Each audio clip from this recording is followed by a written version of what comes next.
तो भैया आज 3 दिन हुई काम करता करता तो हमारा खेत का सफा कर दियो न। घाम भयंकर पड़तो तो मन तो अच्छो मुंडो बांधी लियो, फेटो बांधी लियो भयंकर, क्योंकि घाम बहुत ज़्यादा लगत न। घर आवण से भी दिखाया था हमको 2-3 जिबड़ी देखे जिबड़ी नक देखी न। मन गाँव पूछे तो कायू करे तो कि यहाँ नहर को चुनाव है। अरे मन को चलो चलो अपना जमीन नाम पर है नहीं तो आपको कहाँ को टेंशन न। घर आया न, घर नहीं दे फिर हमारे दोस्त का पास चली वहाँ तो बातचीत करना कि आज दिन भर में कई काम करो कहीं नहीं करो न। फिर थोड़ी देर बाद देखा थी पूरे खूब नाची रोए, एतरो नाचे पूछन दे काल गणपति ठंडो करने को नशो अभी तक पर गयो नहीं।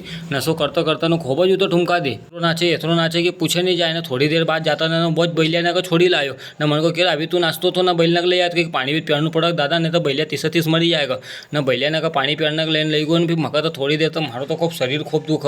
तो मन को है कि चलो ठीक है आप अपना कल्टिवेटर पर जिम कर लिया था। तो जिम करना चली गो वहाँ कल्टिवेटर पर। तो कल्टिवेटर महारा से उठा नहीं पर कल्टिवेटर मको उठे दियो।